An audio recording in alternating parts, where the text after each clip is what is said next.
Good afternoon. നെറ്റിന്റെ ഒരു പ്രശ്നം ഉണ്ടായിരുന്നു കേട്ടോ. അത് തന്നെ ക്ലാസ് ഇത് ശരിയാവുണ്ടായിരുന്നില്ല. അതാണ് ഒരു 3-4 മിനിറ്റ് വൈകിയ കേട്ടോ. ഓക്കെ, ഷെയർ ചെയ്തിടാൻ പറ്റണ്ടായിരുന്നില്ല അവിടെ സ്ക്രീനേ.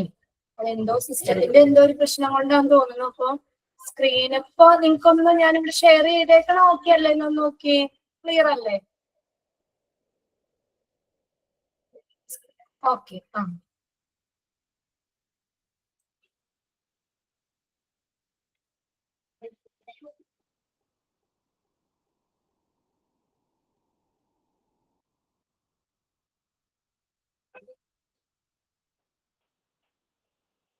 നമ്മളെ ബ്ലഡ് ബാങ്ക് ആണ് പറഞ്ഞുകൊണ്ടിരുന്നത് അല്ലേ? ചാപ്റ്റർ അല്ലേ നമ്മൾ ഡിസ്കസ് ചെയ്തത്? ഞാനൊന്ന് എടുക്കട്ടെ കേട്ടോ. നമ്മൾ എവിടെ വരെയായിരുന്നു പഠിച്ചത്? ക്രയോ പ്രിസിപിറ്റേറ്റ് ഒക്കെ കഴിഞ്ഞ ക്ലാസ്സിൽ പറഞ്ഞില്ലായിരുന്നോ? What is mean by blood transfusion എവിടെയാണോ പറഞ്ഞത്? ആ ഫസ്റ്റ് പാരഗ്രാഫ് വരെയല്ലേ നമ്മൾ പറഞ്ഞു നിർത്തിയത്? ഓക്കെ അല്ലേ? What is mean by blood transfusion? Yes, okay, അതെ. അപ്പോ നമ്മൾ പറഞ്ഞത് എന്താണ് ബ്ലഡ് ട്രാൻസ്ഫ്യൂഷൻ എന്ന് പറയുന്നത്? നമ്മൾ സിമ്പിൾ ആയിട്ട് നമ്മൾ പറഞ്ഞു, transfer of blood from one person to another. ഒരാളിൽ നിന്ന് മറ്റൊരാളിലേക്ക് ബ്ലഡ് ട്രാൻസ്ഫ്യൂസ് ചെയ്യുന്നതിനെയാണ് ബ്ലഡ് ട്രാൻസ്ഫ്യൂഷൻ എന്ന് പറയുന്നത്. ഓക്കെ, നമ്മൾ എടുക്കുന്ന ബ്ലഡ് ബാങ്ക് ആണ് കേട്ടോ. ചാപ്റ്റർ 4 ആണ്. മൊഡ്യൂള് 2 ചാപ്റ്റർ 4 ആണ്. പേജ് നമ്പർ ഒന്ന് ഷെയർ ചെയ്ത് കൊടുക്കോ? 27. ദൃശ്യത്ത് വന്നിട്ടുണ്ട് 27. ഓക്കെ. അപ്പൊ നമ്മൾ ആ പാരഗ്രാഫ് നമ്മൾ പറഞ്ഞു, typically blood transfusion is the process in which blood component R transferred. അല്ലെ, നമ്മൾ എന്താ പറഞ്ഞത്? ബ്ലഡ് കമ്പോണന്റ്, ബ്ലഡ് ബാങ്കില് നമ്മൾ ബ്ലഡ് സ്റ്റോർ ചെയ്യുമ്പോൾ ബ്ലഡിലെ ഓരോ കമ്പോണന്റ്സും സെപ്പറേറ്റ് ചെയ്തിട്ടാണ്, ഇങ്ങനെ സെൻട്രിഫ്യൂജ് എന്ന് പറയുന്ന മെഷീനിൽ ഇട്ടിട്ട് സെപ്പറേറ്റ് ചെയ്തിട്ടാണ് സ്റ്റോർ ചെയ്യണേന്ന് നമ്മൾ പറഞ്ഞു അല്ലേ? അപ്പൊ അങ്ങനെ ഓരോ കമ്പോണന്റ്സും എന്ത് ചെയ്യുന്നു? ആ ഓരോ കമ്പോണന്റ്സും സെപ്പറേറ്റ് ചെയ്യുന്നു. അപ്പൊ ഇവിടെ എന്താ ചെയ്യുന്നത്? ബ്ലഡ് ട്രാൻസ്ഫ്യൂഷനില് ബ്ലഡ് കമ്പോണന്റ്സ് എന്ത് ചെയ്യുന്നു? ട്രാൻസ്ഫർ ചെയ്യുന്നു ഒരാളിൽ നിന്ന് മറ്റൊരാളിലേക്ക്. അയാളുടെ ബ്ലഡ് സ്ട്രീം എന്ന് പറഞ്ഞാൽ രക്തപ്രവാഹം അല്ലെങ്കിൽ രക്തയോട്ടം. ഒരാളുടെ ബ്ലഡ്, അത് ബ്ലഡിലെ കമ്പോണൻസ്. ഇപ്പൊ നമ്മൾ പറഞ്ഞില്ലേ, RBC ആണ്. ചിലരുടെ ബ്ലഡിലെ RBCയുടെ ആണ് കുറവെങ്കിൽ RBC മാത്രം ട്രാൻസ്ഫ്യൂസ് ചെയ്താൽ മതി. ചിലർക്ക് ചിലപ്പോൾ WBC ആയിരിക്കും കുറവ്, അപ്പൊ WBC മാത്രം ട്രാൻസ്ഫ്യൂസ് ചെയ്താൽ മതിയാവും അല്ലെ?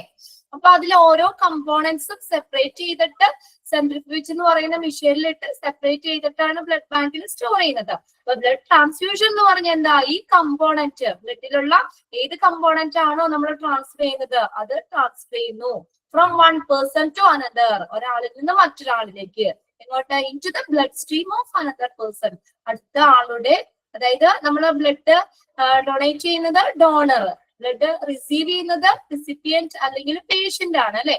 ആ റിസിപ്പിയന്റ് അവരുടെ ബ്ലഡ് സ്ട്രീമിലേക്ക് എന്ത് ചെയ്യുന്നു? ട്രാൻസ്ഫർ ചെയ്യുന്നതിനെയാണ് ബ്ലഡ് ട്രാൻസ്ഫ്യൂഷൻ എന്ന് പറയുന്നത്. അണ്ടർലൈൻ ചെയ്തിട്ടുണ്ട് സെന്റൻസ്. ഇത് എന്തെന്നാ പറഞ്ഞത്? ബ്ലഡ് ട്രാൻസ്ഫ്യൂഷൻ എന്ന് പറയുന്നത് ഒരു ലൈഫ് സേവിങ് പ്രോസസ് ആണ്. ആരെ സംബന്ധിച്ച്? റെസിപ്പിയന്റിനെ സംബന്ധിച്ച് അല്ലെ? നമുക്ക് ബ്ലീഡിങ്ങോ അല്ലെങ്കിൽ എന്തെങ്കിലും depression of the bone marrow, അസ്ഥിമജ്ജയ്ക്ക് ഉണ്ടാകുന്ന ഡിപ്രഷൻ അല്ലെങ്കിൽ ബ്ലീഡിങ്, ഇതൊക്കെ ഒത്തിരി ബ്ലഡ് നഷ്ടപ്പെട്ടു പോകുന്ന ഈ റെസിപ്പിയന്റിനെ സംബന്ധിച്ച് ബ്ലഡ് ട്രാൻസ്ഫ്യൂഷൻ എന്ന് പറയുന്നത് ഒരു ലൈഫ് സേവിങ് പ്രോസസ് ആണ്. Blood transfusion is consider as a noble cause. ഇതൊരു മഹത്തായ കൃത്യമായിട്ട് കണക്കാക്കപ്പെടുന്നു. ഓക്കെ, ഇനി നെക്സ്റ്റ് നമുക്ക് നോക്കാം ബ്ലഡ് ബാങ്ക് സർവീസസ്. എന്തൊക്കെയാണ് ബ്ലഡ് ബാങ്ക് സർവീസസ് ചെയ്യുന്നത്? നമ്മൾ പറഞ്ഞല്ലോ, ഫസ്റ്റ് തന്നെ നമ്മൾ പറയുന്നത് എന്ത് ചെയ്യുന്നു? ബ്ലഡ് കളക്ട് ചെയ്യുന്നു, അത് പ്രോപ്പർ ആയിട്ട് ടെസ്റ്റുകൾ കാര്യങ്ങൾ നടത്തുന്നു, സ്റ്റോർ ചെയ്യുന്നു. ഇതാണ് ബ്ലഡ് ബാങ്കിൽ ചെയ്യുന്ന സേവനങ്ങൾ. എന്തൊക്കെയാണ്? Blood bank services act as a universal point as they collect, blood എന്ത് ചെയ്യുന്നു? as they collect, test and store all type of blood. Blood collect ചെയ്യുന്നു, അത് പ്രോപ്പർ ആയിട്ട് ടെസ്റ്റുകൾ ചെയ്യുന്നു, അത് സ്റ്റോർ ചെയ്യുന്നു. അണ്ടർലൈൻ ചെയ്തോട്ടെ ആ sentence. Universal point as they collect, test and store all type of blood. They multiply screen test the blood for any sign of infection. അവിടെ എന്ത് ചെയ്യുന്നു? എന്തെങ്കിലും ഒരു ഇൻഫെക്ഷന് സാധ്യതയുണ്ടോ എന്നുള്ളത് വളരെ സസൂക്ഷ്മം അവര് എന്ത് ചെയ്യുന്നു? സ്ക്രീൻ ചെയ്യുന്നു. അവിടെ നമ്മൾ ഇൻഫെക്ഷൻ ഉണ്ടോ നമ്മൾ പറഞ്ഞില്ലേ? എന്തൊക്കെയാ നമ്മൾ അവിടെ നോക്കുന്നത്? എന്തൊക്കെയാ നമ്മൾ നോക്കുന്നത്? ഗ്രൂപ്പ് നോക്കും, പോസിറ്റീവ് ആണോ നെഗറ്റീവ് ആണോ എന്ന് നോക്കും, അല്ലെ? പോസിറ്റീവ് ആണോ നെഗറ്റീവ് ആണോ, എന്തെങ്കിലും ഇൻഫെക്ഷൻ ഉണ്ടോ, കമ്മ്യൂണിക്കബിൾ ഡിസീസ് ഉണ്ടോ, അങ്ങനെയുള്ള കാര്യങ്ങളൊക്കെ നോക്കി സേഫ് ആയിട്ട് മാത്രമേ ബ്ലഡ് ട്രാൻസ്ഫ്യൂസ് ചെയ്യുള്ളൂ എന്ന് പറഞ്ഞു. അപ്പൊ അവരെന്ത് ചെയ്യുന്നു? എന്തെങ്കിലും ഇൻഫെക്ഷന്റെ സാധ്യതയുണ്ടോ എന്നുള്ളത് ടെസ്റ്റ് ചെയ്യും, സ്ക്രീൻ ചെയ്യും. Other than screening of the infection, ഇത് സ്ക്രീൻ ചെയ്യുന്നതിന് പുറമെ അല്ലെങ്കിൽ ഇൻഫെക്ഷൻ ഉണ്ടോ എന്ന് നോക്കുന്നതിന് അപ്പുറം അതിന് പുറമെ അവരെന്തും കൂടി ചെക്ക് ചെയ്യും. They also check the blood type. എന്ത് നോക്കും? ബ്ലഡ് ടൈപ്പ് നോക്കും. ഏത് ടൈപ്പാണ്, ഏതാണ് അവർക്കുടെ ബ്ലഡ്, വെദർ ടൈപ്പ്, അതായത് എ ആണോ, ഗ്രൂപ്പ് എ ആണോ, ബി ആണോ, എ ബി ആണോ, ഒ ഗ്രൂപ്പ് ആണോ എന്നുള്ളത് അവര് ചെക്ക് ചെയ്യും, അല്ലെ? അതായത് ഗ്രൂപ്പ് നോക്കും. എത്ര ഗ്രൂപ്പാ? നമുക്ക് 4 ടൈപ്പ് അല്ലേ ബ്ലഡ് ഗ്രൂപ്പ് പറയുന്നത്. എ ഉണ്ട്, ബി ഉണ്ട്, എ ബി ഉണ്ട്, ഒ ഗ്രൂപ്പ് ഉണ്ട്. അതെങ്ങനെയാ ഓരോ ഗ്രൂപ്പ് ആക്കുന്നത്? എങ്ങനെയാണ്? Presence of antigen. ആന്റിജൻസിന്റെ പ്രസൻസ് ആണ്. ഓരോരുത്തർക്കുടെ ബ്ലഡിലെ ആന്റിജന്റെ പ്രസൻസ് ആണ്, ബോഡിയിലെ ആന്റിജന്റെ പ്രസൻസ് ആണ് അവരെ ബ്ലഡ് ഗ്രൂപ്പ് ആക്കി തിരിക്കുന്നതിന് അടിസ്ഥാനം. നമുക്ക് 2 ആന്റിജൻ ഉണ്ട്. ആന്റിജൻ എ ഉണ്ട്, ആന്റിജൻ ബി ഉണ്ട്. ആ 2 ആന്റിജൻസിന്റെ പ്രസൻസ് ആണ്. ഇപ്പൊ ചിലർക്ക് ആന്റിജൻ എ മാത്രമേ ഉള്ളൂ, അവര് എ ഗ്രൂപ്പ്. ആന്റിജൻ ബി മാത്രമേ ഉള്ളൂ, ഏത്? B group. ആന്റിജൻ എയും ബിയും ഉണ്ട് ചിലർക്ക്, അവര് എ ബി ഗ്രൂപ്പ്. ഇനി ആന്റിജൻ ഇല്ലാത്ത ഗ്രൂപ്പാണ് ഒ ഗ്രൂപ്പ്, അല്ലെ? അപ്പൊ പ്രസൻസ് ഓഫ് ആന്റിജൻ ആണ് ഓരോ ഗ്രൂപ്പുകളായി തിരിക്കുന്നതിന് അടിസ്ഥാനം. അപ്പൊ അത് ഏത് ഗ്രൂപ്പാണെന്നുള്ളത് നോക്കും. അത് നെക്സ്റ്റ് എന്താണ്? ആ ഗ്രൂപ്പ് നോക്കിയതിന് ഓരോ ഗ്രൂപ്പിനും പോസിറ്റീവും നെഗറ്റീവും ഉണ്ടല്ലോ. അതെന്താ? RH ഫാക്ടർ, ഒരു പ്രോട്ടീൻ ആണ്. ആ പ്രോട്ടീൻ പ്രസന്റ് ആണ്. ചിലർക്കുടെ ബ്ലഡിൽ ആ പ്രോട്ടീന്റെ പ്രസൻസ് ഉണ്ടാവില്ല, അപ്പൊ അവര് നെഗറ്റീവ്, RH നെഗറ്റീവ് ആണ്. പോസിറ്റീവുകാർ എല്ലാവർക്കുടെയും ആ പ്രോട്ടീൻ ഉണ്ട്, ആ പ്രോട്ടീൻ പ്രസന്റ് ആണ്. അതുകൊണ്ടാണ് RH പോസിറ്റീവ് എന്ന് പറയുന്നത്. അപ്പൊ നമ്മൾ ഗ്രൂപ്പ് ആദ്യം നോക്കിക്കഴിഞ്ഞാൽ, അല്ലെ, ഓരോ ഗ്രൂപ്പിനും പോസിറ്റീവ് നെഗറ്റീവ് ഇല്ലേ? A positive, A negative, B positive, B negative, A B positive, A B negative, O positive, O negative, അല്ലെ? ഓരോ ഗ്രൂപ്പിനും എന്തുണ്ട്? പോസിറ്റീവ് ഉണ്ട്, നെഗറ്റീവ് ഉണ്ട്. അതാ എന്തിന്റെ പ്രസൻസ്? RH ഫാക്ടറിന്റെ പ്രസൻസ് ആണ്. RH ഫാക്ടർ ഉള്ള ബ്ലഡ് അത് പോസിറ്റീവ് ഗ്രൂപ്പുകാര്, RH ഫാക്ടർ ഇല്ലാത്തത് നെഗറ്റീവ് ഗ്രൂപ്പുകാര്. അപ്പൊ ബ്ലഡ് ഗ്രൂപ്പ് നോക്കി അതിനുശേഷം പോസിറ്റീവ് ആണോ നെഗറ്റീവ് ആണോ എന്നുള്ളത് നോക്കും. Compatibility testing is done to find out if a particular unit of blood can be transferred safely into the certain patient. അനുയോജ്യമായിട്ടുള്ള ടെസ്റ്റിങ്ങുകളൊക്കെ നിർവഹിച്ച് ഓക്കെ ആയതിനു ശേഷം മാത്രമാണ് സേഫ് ആയിട്ട് വേറൊരാളിലേക്ക് അത് ബ്ലഡ് ട്രാൻസ്ഫ്യൂസ് ചെയ്യുള്ളൂ. നമ്മൾ ഇത്രയും ടെസ്റ്റുകൾ കാര്യങ്ങളൊക്കെ ചെയ്ത് രണ്ടും നമ്മുടെ ഡോണറിന്റെയും റെസിപ്പിയന്റിന്റെയും തമ്മിലെ ബ്ലഡുകളൊക്കെ മാച്ച് ആണോ എന്നൊക്കെ നോക്കിയതിന് ശേഷം മാത്രമേ എന്ത് ചെയ്യാൻ പറ്റുള്ളൂ? ബ്ലഡ് ട്രാൻസ്ഫ്യൂസ് ചെയ്യുള്ളൂ. ക്ലിയർ ആയോ? അത് ആ പാരഗ്രാഫ് ഒന്നാമത്തെ സെന്റൻസ് അണ്ടർലൈൻ ചെയ്തിടാ. എന്തൊക്കെയാണ് ബ്ലഡ് ബാങ്കിൽ നടത്തുന്ന സർവീസ്? എന്തൊക്കെയാ? ബ്ലഡ് കളക്ട് ചെയ്യുന്നു, ടെസ്റ്റ് നടത്തുന്നു, സ്റ്റോർ ചെയ്യുന്നു. All type of blood. ഇനി എന്താ അവര് നോക്കും? ഇൻഫെക്ഷന്റെ എന്തെങ്കിലും സാധ്യതയുണ്ടോ, അവർക്ക് എന്തെങ്കിലും ഇൻഫെക്ഷൻ ഉണ്ടോ എന്നുള്ളത് നോക്കും. അതിന് പുറമെ എന്ത് നോക്കും? ഗ്രൂപ്പ് നോക്കും. ഏത് ഗ്രൂപ്പാണെന്ന് നോക്കും. ഈ ഗ്രൂപ്പ് നോക്കിക്കഴിഞ്ഞാൽ എന്ത് നോക്കും? പോസിറ്റീവ് ആണോ നെഗറ്റീവ് ആണോ എന്നുള്ളതും നോക്കും. ഇതൊക്കെ നോക്കി അനുയോജ്യമായിട്ടുള്ള ടെസ്റ്റുകളൊക്കെ നടത്തിയതിനു ശേഷം മാത്രമേ ബ്ലഡ് എന്ത് ചെയ്യുള്ളൂ? ട്രാൻസ്ഫർ ചെയ്യുള്ളൂ. ക്ലിയർ ആയോ? ഓക്കെ ആണോ? അപർണ, ആര്യ, ഓക്കെ, ശ്രീലക്ഷ്മി, എല്ലാവരും ഓക്കെ അല്ലേ? യെസ്. ഇനി അടുത്ത പാരഗ്രാഫ് ഒന്ന് ശ്രദ്ധിക്കണം. എല്ലാ എക്സാമിനും തന്നെ ചോദിക്കാറുണ്ട്. ഒന്നില്ലെങ്കിൽ നിങ്ങൾക്ക് ചോദിക്കുന്ന ബ്ലഡ് ഗ്രൂപ്പ് ചോദിക്കും. Which blood group is known as universal donor? ശ്രദ്ധിക്കാം കേട്ടോ, ക്വസ്റ്റ്യൻ ശ്രദ്ധിക്കാം. വിച്ച് ബ്ലഡ് ഗ്രൂപ്പ്, ഏത് ഗ്രൂപ്പാണ് യൂണിവേഴ്സൽ ഡോണർ? ഏതാ? ഒ ഗ്രൂപ്പ്, അല്ലെ? Which blood group is known as universal recipient? ഏത് ഗ്രൂപ്പ്? ആ ടേബിളിൽ നമ്മൾ എഴുതിയിട്ടുണ്ട് അല്ലെ? ടേബിൾ എഴുതി വെച്ചിട്ടുണ്ട്. ആ ടേബിളിൽ നമ്മൾ പഠിച്ചത് ഏത് ഗ്രൂപ്പാണ്? AB group. ഇനി ഇത് കൂടാതെ അടുത്ത ക്വസ്റ്റ്യൻ നോക്കിയേ. ഇഫ് യുവർ ബ്ലഡ് ടൈപ്പ്, ഇനി നമ്മളെ ബ്ലഡ് ടൈപ്പ് ഏതാണെന്ന് ചോദിക്കുന്നത് കേട്ടോ. ഈസ് O നെഗറ്റീവ്, O എന്ന് മാത്രം പറയാൻ പറ്റില്ല. ബ്ലഡ് ടൈപ്പ് എന്ന് പറയുമ്പോൾ O പോസിറ്റീവ് ആണോ O നെഗറ്റീവ് ആണോ എന്നും കൂടി വരും കേട്ടോ. ബ്ലഡ് ഗ്രൂപ്പ് ഒരെണ്ണം നമ്മൾ പറഞ്ഞു, ഇത് O ആണെങ്കിലും O. അത് ടൈപ്പ് വരുമ്പോൾ പോസിറ്റീവും നെഗറ്റീവും വരും. If your blood type is O negative, നമ്മളെ ബ്ലഡ് ടൈപ്പ് O നെഗറ്റീവ് ആണെങ്കിൽ you are the universal donor. ആ ബ്ലഡ് ടൈപ്പ് ആണ്, അല്ലെങ്കിൽ O നെഗറ്റീവ് ബ്ലഡ്, അവരാണ് യൂണിവേഴ്സൽ ഡോണർ എന്ന് പറയുന്നത്. ഓക്കെ, ഞാനിവിടെ ഇതൊന്ന് അണ്ടർലൈൻ ചെയ്തിടണം കേട്ടോ. ഓക്കെ, ഇതൊന്ന് അണ്ടർലൈൻ ചെയ്തിട്ടാ. എന്താണ് അവിടെ രണ്ട് ക്വസ്റ്റ്യൻ അവിടെ കിടക്കുന്നുണ്ട്. ഇഫ് യുവർ ബ്ലഡ് ടൈപ്പ്, നമ്മുടെ ബ്ലഡ് ടൈപ്പ് ആണ് നമ്മൾ പറയുന്നത്, അത് O നെഗറ്റീവ് ആണെങ്കിൽ അവരെയാണ് യൂണിവേഴ്സൽ ഡോണർ എന്ന് പറയുന്നത്. ഉണ്ടോ?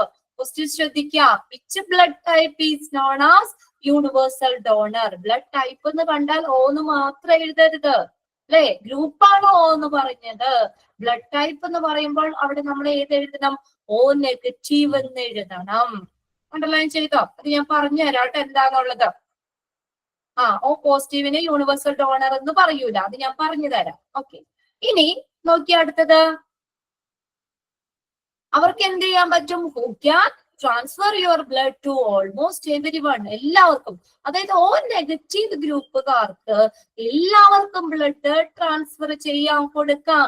ആരെങ്കിലൊക്കെ ഉണ്ടോ ഗ്രൂപ്പുകാര്? O നെഗറ്റീവ് ഗ്രൂപ്പുകാര്, O നെഗറ്റീവ് എന്നുണ്ട് കേട്ടാ. O നെഗറ്റീവ് ഗ്രൂപ്പിന് എല്ലാവർക്കും ബ്ലഡ് ട്രാൻസ്ഫർ ചെയ്യാം. അതുകൊണ്ട് O നെഗറ്റീവ് ബ്ലഡ് ടൈപ്പ് ആണ് എന്ന് പറയുന്നത് യൂണിവേഴ്സൽ ഡോണർ എന്ന് പറയുന്നത്.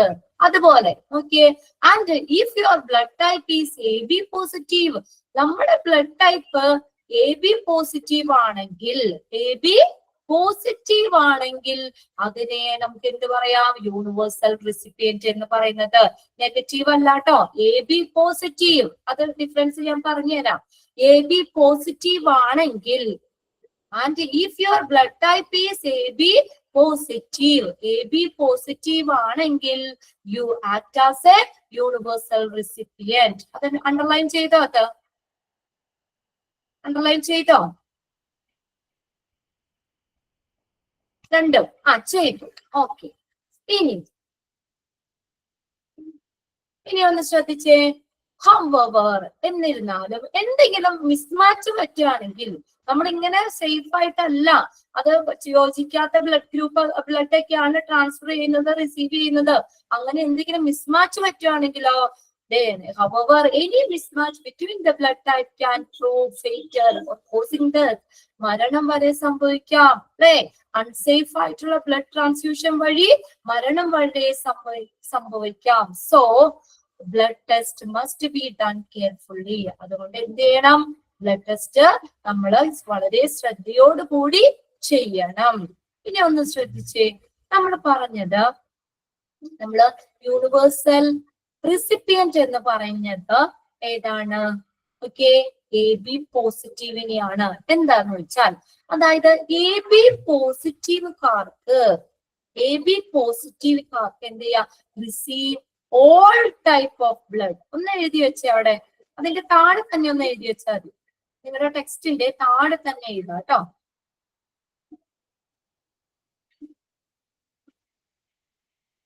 AB positive can receive all type of blood. പോസിറ്റീവുകാർക്ക്, AB പോസിറ്റീവുകാർക്ക് എല്ലാവരുടെയും എല്ലാ തരത്തിലുള്ള ബ്ലഡും റിസീവ് ചെയ്യാൻ പറ്റും. എല്ലാ ടൈപ്പ് ബ്ലഡും റിസീവ് ചെയ്യാൻ പറ്റും. അപ്പൊ ഏതൊക്കെ റിസീവ് ചെയ്യാം? AB പോസിറ്റീവുകാർക്ക് താഴെ എഴുതിക്കേ, ഏതൊക്കെ നമുക്ക് റിസീവ് ചെയ്യാൻ പറ്റും? ഏതൊക്കെ റിസീവ് ചെയ്യാം? എല്ലാ ടൈപ്പും ബ്ലഡ് റിസീവ് ചെയ്യാം. ഏതൊക്കെ റിസീവ് ചെയ്യാം? AB പോസിറ്റീവുകാര്, AB positive can receive all type of blood. A positive, പിന്നെ കോമ ഇട്ടോ കേട്ടോ, A പോസിറ്റീവ്, പിന്നെ ഏതാ? എ നെഗറ്റീവ് എഴുതി വെച്ചവിടെ. A positive, A negative. B positive, B negative. A B positive, A B negative. O positive, O negative. കണ്ടോ? എല്ലാവരുടെയും blood receive ചെയ്യാൻ പറ്റുന്നത് ആർക്ക് മാത്രമാണ്? എ ബി പോസിറ്റീവിന് മാത്രമാണ്. അതുകൊണ്ടാണ് എ ബി പോസിറ്റീവിനെ യൂണിവേഴ്സൽ റിസിപ്പിയന്റ് എന്ന് പറയുന്നത്. ആ 4 ബ്ലഡ് ടൈപ്പ് എഴുതി വെച്ച അവിടെ. A positive, A negative. B positive, B negative. A B positive, A B negative. O positive, O negative. Clear ആണോ? ഓക്കെ, ക്ലിയർ അല്ലേ? അത്രേ. ഇനി തൊട്ട് താഴെ നോക്കി എഴുതിക്കേ. എന്താണ്? A B negative. A B negative can receive. A B negative, A B negative can receive. A B നെഗറ്റീവുകാർക്ക് ഏത് മാത്രമേ റിസീവ് ചെയ്യാൻ പറ്റുള്ളൂ? Only negative blood. ഏതാ? Only negative blood. A B നെഗറ്റീവുകാർക്ക് നെഗറ്റീവ് ബ്ലഡ് മാത്രമേ റിസീവ് ചെയ്യാൻ പറ്റുള്ളൂ. എല്ലാ ബ്ലഡ് ഗ്രൂപ്പിൽ നിന്നും റിസീവ് ചെയ്യാം. പക്ഷെ എന്താ? അവർക്ക് നെഗറ്റീവ് ബ്ലഡ് മാത്രമേ റിസീവ് ചെയ്യാൻ പറ്റുള്ളൂ. അപ്പൊ ഏതൊക്കെ റിസീവ് ചെയ്യാം? എ ബി നെഗറ്റീവ് നേരിട്ടിട്ട് എഴുതിക്ക്. ഏതൊക്കെ ടൈപ്പ് ബ്ലഡ് അവർക്ക് റിസീവ് ചെയ്യാൻ പറ്റും? A negative. Okay, very good. B negative. പിന്നെ ഏതാ? A negative. O negative. പിന്നെ ഒരെണ്ണം കൂടി ഉണ്ടല്ലോ, A B negative. Okay, very good. A B negative എഴുതിയ. അപ്പൊ A B negative can receive only negative blood. കണ്ടോ? എ ബി നെഗറ്റീവുകാർക്ക് എന്താണ്? അവർക്ക് നെഗറ്റീവ് ബ്ലഡ് മാത്രം. എല്ലാ ഗ്രൂപ്പിൽ നിന്നും എടുക്കാട്ടോ, എല്ലാ ഗ്രൂപ്പിലെയും എടുക്കാം. പക്ഷെ എന്താണ്? ആ ഗ്രൂപ്പ് നമ്മൾ നോക്കുമ്പോ RH ഫാക്ടർ കൂടി നോക്കണം. പോസിറ്റീവോ നെഗറ്റീവോ നോക്കണം. എ ബി പോസിറ്റീവുകാർക്ക് മാത്രമേ എല്ലാവരുടെയും ബ്ലഡ്, അതായത് എല്ലാ ടൈപ്പും ബ്ലഡ് റിസീവ് ചെയ്യാൻ പാടുള്ളൂ. A B negative can receive only negative blood. A negative ആർക്കടെ മേടിക്കാം, ബി നെഗറ്റീവ് ആർക്കടെ മേടിക്കാം, എ ബി നെഗറ്റീവ് ആർക്കടെ മേടിക്കാം, ഓ നെഗറ്റീവ് ആർക്കടെ മേടിക്കാം. ഇപ്പൊ നോക്കിയേ. അപ്പൊ അതിന് നമുക്ക് ഏതാണ് യൂണിവേഴ്സൽ റിസിപ്പിയന്റ് എന്ന് പറയുന്നത്? ഏതിനെ പറയാൻ പറ്റുള്ളൂ? പോസിറ്റീവ്. എ ബി പോസിറ്റീവിനെ അല്ലേ പറയാൻ പറ്റുള്ളൂ. ക്ലിയർ ആണോ? A B positive. യെസ്. ഇനി അടുത്ത നമുക്ക് ഓയിലേക്ക് വരാം കേട്ടോ. ഓ എന്ന് പറഞ്ഞ ഓ ഗ്രൂപ്പ് എന്താണ്? ഓ ഗ്രൂപ്പ് യൂണിവേഴ്സൽ ഡോണർ ആണ് അല്ലെ? ഗ്രൂപ്പ് ഓ ഗ്രൂപ്പ് എന്ന് പറയുന്നത് യൂണിവേഴ്സൽ ഡോണർ ആണ്. അവിടെ എന്താ? പോസിറ്റീവ് ഉണ്ട്, ഓ പോസിറ്റീവ് ഉണ്ട്, ഓ നെഗറ്റീവ് ഉണ്ട്. ബ്ലഡ് ടൈപ്പ് ആയിട്ട് പറയുന്നത്. ഓ പോസിറ്റീവ് ഉണ്ട്, ഓ നെഗറ്റീവ് ഉണ്ട്. അവിടെ ഒന്ന് എഴുതി വെച്ചേ. ഓ negative can give all. Oh negative blood group അല്ലെങ്കിൽ ഓ നെഗറ്റീവിന് എന്ത് ചെയ്യാം? Can give all. എല്ലാവർക്കും കൊടുക്കാൻ പറ്റും. ഓ നെഗറ്റീവുകാർക്ക് എല്ലാവർക്കും ബ്ലഡ് കൊടുക്കാൻ പറ്റും. അപ്പൊ ആരൊക്കെ കൊടുക്കാം? ഓ നെഗറ്റീവിന് എല്ലാവർക്കും, എല്ലാ ടൈപ്പ് ഉള്ളവർക്കും ബ്ലഡ് കൊടുക്കാം. ആർക്കൊക്കെ? എ പോസിറ്റീവിന് കൊടുക്കാം, എ നെഗറ്റീവിന് കൊടുക്കാം. ബി പോസിറ്റീവിന് കൊടുക്കാം, ബി നെഗറ്റീവിന് കൊടുക്കാം. എ ബി പോസിറ്റീവിന് കൊടുക്കാം, എ ബി നെഗറ്റീവിന് കൊടുക്കാം. ഓ പോസിറ്റീവിന് കൊടുക്കാം, ഓ നെഗറ്റീവിന് കൊടുക്കാം. മനസ്സിലായില്ലേ? അതായത് ഓ നെഗറ്റീവുകാർക്ക് മാത്രമേ എല്ലാവർക്കും ബ്ലഡ് കൊടുക്കാൻ പറ്റുള്ളൂ. എല്ലാവർക്കും എല്ലാ ടൈപ്പും ബ്ലഡ് കൊടുക്കാൻ പറ്റുള്ളൂ. എല്ലാവർക്കും കൊടുക്കാൻ പറ്റും. Can give all. എല്ലാ ആളുകൾക്കും കൊടുക്കാൻ പറ്റും. പോസിറ്റീവുകാർക്കും കൊടുക്കാം, നെഗറ്റീവുകാർക്കും കൊടുക്കാം. എന്നാൽ ഓ പോസിറ്റീവിനാണെങ്കിലോ? O positive can give positive only. O positive can give positive only. എന്താ? ഓ പോസിറ്റീവുകാർക്ക് ഉണ്ടല്ലോ, പോസിറ്റീവുകാർക്ക് മാത്രമേ കൊടുക്കാൻ പറ്റുള്ളൂ. പോസിറ്റീവ് ടൈപ്പിന് മാത്രമേ കൊടുക്കാൻ പറ്റുള്ളൂ.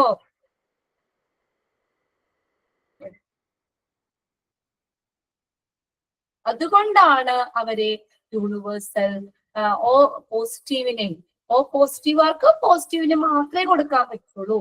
ഓ നെഗറ്റീവുകാർക്ക് എല്ലാവർക്കും കൊടുക്കാം. അതുകൊണ്ടാണ് അവരെ ഓ നെഗറ്റീവുകാരെ എന്ന് പറയുന്നത് യൂണിവേഴ്സൽ ഡോണർ എന്ന് പറയുന്നത്. ക്ലിയർ ആണോ? ഓ പോസിറ്റീവിന് ഏതൊക്കെയാ? എ പോസിറ്റീവിന് കൊടുക്കാം, ബി പോസിറ്റീവിന് കൊടുക്കാം, എ ബി പോസിറ്റീവിന് കൊടുക്കാം, ഓ പോസിറ്റീവിന് കൊടുക്കാം. അവർക്ക് പോസിറ്റീവിന് മാത്രമേ കൊടുക്കാൻ പറ്റുള്ളൂ. ഓ പോസിറ്റീവ് ആർക്ക്. എന്നാ ഓ നെഗറ്റീവ് ആർക്കാണെങ്കിലോ ഇല്ല, പോസിറ്റീവിന് കൊടുക്കാം, നെഗറ്റീവിന് കൊടുക്കാം. അതുകൊണ്ടാണ് അവരെ യൂണിവേഴ്സൽ ഡോണർ എന്ന് പറയുന്നത്. 4 ക്വസ്റ്റ്യൻ പറഞ്ഞു നമ്മൾ. ഇമ്പോർട്ടന്റ് ആണ്. അതിൽ ഏതെങ്കിലും ഒരെണ്ണം എക്സാമിന് ചോദിക്കും.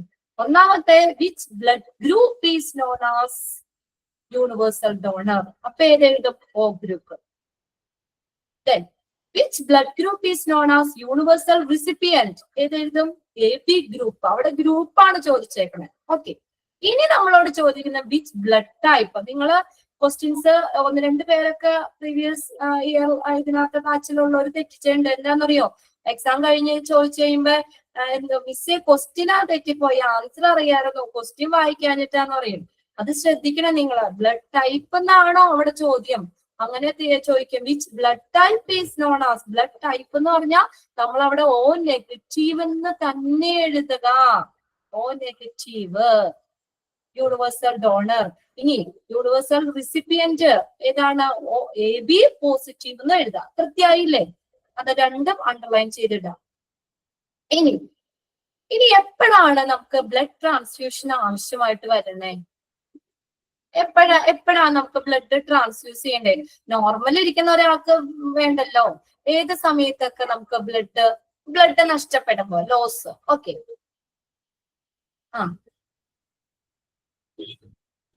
പിന്നെ surgery. Okay, very good. Surgery, ബ്ലഡിൽ ഇൻഫെക്ഷൻ വരുമ്പോ, അനീമിക് ആകുമ്പോൾ ഒക്കെ നമുക്ക് ബ്ലഡ് ട്രാൻസ്ഫ്യൂഷൻ ആവശ്യമായിട്ട് വരാം. ഇവിടെ കുറച്ച് സിറ്റുവേഷൻ ആണ് കൊടുത്തേക്കുന്നത്. അത് ടിക്ക് ഇട്ട് വെച്ചോ കേട്ടോ, എക്സാമിന് ചോദിക്കാറുണ്ട്. Which of the following situation blood transfusion? Liver problem. Okay. അപ്പൊ ഇങ്ങനെയുള്ള സാഹചര്യങ്ങളിലൊക്കെ കണ്ടോ, individual may need blood transfusion for different reasons. പല കാരണങ്ങൾ കൊണ്ട് എന്താണ് ബ്ലഡ് ട്രാൻസ്ഫ്യൂഷൻ ആവശ്യമായിട്ട് വരാം. Individual may need blood transfusion for different reasons. പല കാരണങ്ങൾ കൊണ്ട് ബ്ലഡ് ട്രാൻസ്ഫ്യൂഷൻ ആവശ്യമായിട്ട് വരാം. ഏതൊക്കെ സമയത്താണ് ബ്ലഡ് ട്രാൻസ്ഫ്യൂഷൻ വേണ്ടി വരുന്നത്? ആ സിറ്റുവേഷൻ ഏതാണ് നോക്കിയേ. To substitute for a lost blood after a serious or surgery. അല്ലേ, നിങ്ങൾക്കൊക്കെ എന്തെങ്കിലും സർജറി സമയത്ത് ബ്ലഡ് ഒക്കെ ആവശ്യമായിട്ട് വന്നിട്ടുണ്ടോ? നമുക്ക് സർജറി ഒക്കെ ചെയ്യുമ്പോൾ എന്തെങ്കിലും സീരിയസ് കണ്ടീഷനിലൊക്കെ ആകുമ്പോൾ അല്ലെ, ആഫ്റ്റർ ഡെലിവറിക്ക് ചിലപ്പോ കുറെ ബ്ലഡ് നഷ്ടപ്പെടാം അല്ലെ. ബ്ലീഡിങ് വന്നപ്പോഴോ ഒക്കെ ചിലപ്പോ ബ്ലഡ് നഷ്ടപ്പെട്ടു പോകാം അല്ലെ. അതാണ് സർജറി ചെയ്യുന്ന സമയത്ത് നമ്മുടെ ബ്ലഡില് നമ്മുടെ ബോഡിയിൽ എത്ര ലിറ്റർ ബ്ലഡ് ഉണ്ടെന്നാണ് നമ്മൾ പഠിച്ചേക്കണേ. എത്ര ലിറ്റർ ബ്ലഡ് ഉണ്ട്? 5. Okay, very good. 5 litre blood ആണ് അല്ലെ. അപ്പൊ ചിലപ്പോ ഈ സർജറി ഒക്കെ ചെയ്യുമ്പോൾ ചിലപ്പോ നല്ല ബ്ലീഡിങ് ഒക്കെ വരാം അല്ലെ. അപ്പൊ വേണമെങ്കിൽ ആ ബ്ലഡ് നഷ്ടപ്പെട്ടു പോകാം. അപ്പൊ അവിടെ റീപ്ലേസ് ചെയ്യണ്ടേ, സബ്സ്റ്റിറ്റ്യൂട്ട് ചെയ്യണ്ടേ? അതിന് പകരം പോയ ബ്ലഡ് നമ്മുടെ ബോഡിയിലേക്ക് കയറ്റണം, സബ്സ്റ്റിറ്റ്യൂട്ട് ചെയ്യണം. അതൊക്കെ അപ്പൊ നമ്മൾ എന്തെങ്കിലും സീരിയസ് ആയിട്ടോ അല്ലെങ്കിൽ എന്തെങ്കിലും ഒരു സർജറി ഒക്കെ കഴിഞ്ഞ ശേഷം ആഫ്റ്റർ എ സീരിയസ് സർജറി, എന്തെങ്കിലും അങ്ങനെ സർജറി ഒക്കെ കഴിഞ്ഞതിന് ശേഷം അപ്പൊ നമുക്ക് എന്താണ് ബ്ലഡ് നമ്മുടെ ശരീരത്തിൽ നിന്ന് നഷ്ടപ്പെടാം അല്ലെ. അപ്പൊ അവിടെ സബ്സ്റ്റിറ്റ്യൂട്ട് റീപ്ലേസ് ചെയ്യാനും ബ്ലഡ് ട്രാൻസ്ഫ്യൂഷൻ ആവശ്യമായി വരാം. അടുത്ത് നോക്കിയേ, ഡൈജസ്റ്റീവ് ട്രാക്ട് ബ്ലീഡിങ്. ദഹനനാളത്തിനുണ്ടാകുന്ന ബ്ലീഡിങ്, ദഹനനാളത്തിലുണ്ടാകുന്ന ഇന്റേണൽ ബ്ലീഡിങ് പോലെ അങ്ങനെ വരുമ്പോൾ ഒത്തിരി ബ്ലഡ് നഷ്ടപ്പെടാം. അപ്പോ അവിടെ ബ്ലഡ് ട്രാൻസ്ഫ്യൂഷൻ ചെയ്യേണ്ടതായിട്ട് വരാം. ദെൻ അടുത്താണ് ലുക്കീമിയ. ലുക്കീമിയ എന്ന് പറഞ്ഞാൽ എന്താ? ബ്ലഡ് ക്യാൻസർ അല്ലെ. Blood cancer. അപ്പൊ ബ്ലഡ് ക്യാൻസർ ക്യാൻസർ അപ്പൊ ആ ബ്ലഡ് കളഞ്ഞിട്ട് വേറെ ബ്ലഡ് റീപ്ലേസ് ചെയ്യേണ്ട വരാം ലുക്കീമിയ കണ്ടീഷനില്. പിന്നെ lack of healthy red blood cells. RBC കുറവാണ് നമ്മുടെ ബ്ലഡില്, RBC കുറവാണ്, റെഡ് ബ്ലഡ് സെൽസ് കുറവാണ്. അപ്പൊ അത് റീപ്ലേസ് ചെയ്യണ്ടേ? നമ്മൾ പറഞ്ഞില്ലേ ഓരോ കമ്പോണന്റ് സെപ്പറേറ്റ് ചെയ്താ സൂക്ഷിക്കുന്നത്. അപ്പൊ നമുക്ക് RBC കുറവെങ്കിൽ അല്ലെ, അനിമിക് ആകുമ്പോൾ RBC ആണ് കുറവെങ്കിൽ RBC മാത്രം ട്രാൻസ്ഫ്യൂസ് ചെയ്താൽ മതി. ബാക്കിയുള്ള കമ്പോണന്റ്സ് വേണ്ട. ബ്ലഡിന് RBC മാത്രം ട്രാൻസ്ഫ്യൂസ് ചെയ്താൽ മതി. അപ്പൊ ഹെൽത്തി റെഡ് ബ്ലഡ് സെൽസിന്റെ കുറവ് വരുമ്പോഴും ബ്ലഡ് ട്രാൻസ്ഫ്യൂഷൻ ആവശ്യമായിട്ട് വരാം. അടുത്ത് നോക്കിയ radiation therapy chemotherapy or other cancer treatment. Radiation therapy, chemotherapy, മറ്റുള്ള ക്യാൻസർ ട്രീറ്റ്മെന്റ്. അവിടെ എന്തിനാ നമ്മൾ ബ്ലഡ് ട്രാൻസ്ഫ്യൂഷൻ വരുന്നേ? ഈ നമ്മളിപ്പോ റേഡിയേഷൻ തെറാപ്പിയും കീമോതെറാപ്പി ഒക്കെ അതിൽ മറ്റുള്ള ക്യാൻസർ ട്രീറ്റ്മെന്റ് ഒക്കെ ചെയ്യൂലേ, അപ്പൊ അതിന്റെ സൈഡ് എഫക്ട്സ് ആയിട്ട് ചിലപ്പോ ബ്ലീഡിങ്ങോ അല്ലെങ്കിൽ എന്താണ് നമുക്ക് ബ്ലഡ് ഒക്കെ ബോഡിയിൽ കുറഞ്ഞു പോകാം. അതൊക്കെ ചെയ്യുമ്പോൾ അതിന്റെ ഒരു സൈഡ് എഫക്ട്സ് ആയിട്ട് കേട്ടോ ബ്ലഡ് ചിലപ്പോ കുറഞ്ഞു പോകാം. അപ്പോ അവിടെ ബ്ലഡ് ട്രാൻസ്ഫ്യൂഷൻ ആവശ്യമായിട്ട് വരാം. ഇനി അടുത്ത ലിവർ പ്രോബ്ലം, ലിവറിന് പ്രശ്നങ്ങളൊക്കെ ഉണ്ട്. അങ്ങനെ വരുമ്പോഴ് ബ്ലഡ് ഡിസോർഡർ. ബ്ലഡ് ഡിസോർഡർ എന്ന് പറഞ്ഞാൽ ബ്ലഡ് ഡിസീസ് ആണ് കേട്ടോ, ബ്ലഡിൽ ഉണ്ടാകുന്ന രോഗങ്ങൾ എന്തെങ്കിലും, disease or disorder of blood. ബ്ലഡിൽ എന്തെങ്കിലും രോഗങ്ങളൊക്കെ വരികയാണെങ്കിൽ ആ ബ്ലഡ് മാറ്റി നമ്മൾ പുതിയത് അല്ലെ ഫ്രഷ് ആയിട്ടുള്ള നല്ല ബ്ലഡ് കയറ്റാം. ഈ സിറ്റുവേഷൻസിലൊക്കെ ബ്ലഡ് ട്രാൻസ്ഫ്യൂഷൻ ആവശ്യമായിട്ട് വരാം. ശ്രദ്ധിക്കാം കേട്ടോ. സർജറി ഒക്കെ ചെയ്തതിന് ശേഷം നമുക്ക് സർജറി ചെയ്യുമ്പോൾ ഒത്തിരി ബ്ലഡ് നഷ്ടപ്പെട്ടു പോവുകയാണെങ്കിൽ, പിന്നെ ദഹനനാളത്തിനുണ്ടാകുന്ന ബ്ലീഡിങ്, പിന്നെ ലുക്കീമിയ കണ്ടീഷനില് RBC ഹെൽത്തി RBCയുടെ കുറവ് വരുന്ന സാഹചര്യത്തില് radiation therapy, chemotherapy, other cancer treatment, അവിടെയൊക്കെ അതിന്റെ സൈഡ് എഫക്ട്സ് ആയിട്ട് ബ്ലഡ് നഷ്ടപ്പെട്ടു പോകുകയാണെങ്കിൽ ബ്ലഡ് ട്രാൻസ്ഫ്യൂഷൻ ആവശ്യമായിട്ട് വരാം. Liver problem, blood disorder. Clear അല്ലേ? ഇനി നെക്സ്റ്റ് നമ്മൾ നോക്കുന്നത് ജോബ് റെസ്പോൺസിബിലിറ്റി ആണ്. Job responsibility of a blood bank manager. ഈ റെസ്പോൺസിബിലിറ്റി ഒക്കെ എല്ലാ ചാപ്റ്ററും തന്നെ പഠിക്കുമ്പോൾ നമ്മൾ ലാസ്റ്റ് ഒരു പോർഷൻ റെസ്പോൺസിബിലിറ്റി ആണ്. ഇത് ഫുള്ള് നിങ്ങൾ ബൈ ഹാർട്ട് ചെയ്യണ്ട കേട്ടോ. അതായത് ഇത് നമ്മൾക്ക് വായിച്ച് നമുക്ക് എന്തായാലും ഇങ്ങനെ ഇതിൽ നിന്ന് ഇപ്പൊ ഒരു ക്വസ്റ്റ്യൻ ചോദിക്കാൻ നമുക്ക് എന്താ which of the following is included in the responsibility of blood bank manager, not included in the responsibility of a blood bank manager. അങ്ങനെയായിരിക്കും ഈ ക്വസ്റ്റ്യൻ ചോദിക്കുന്നത്.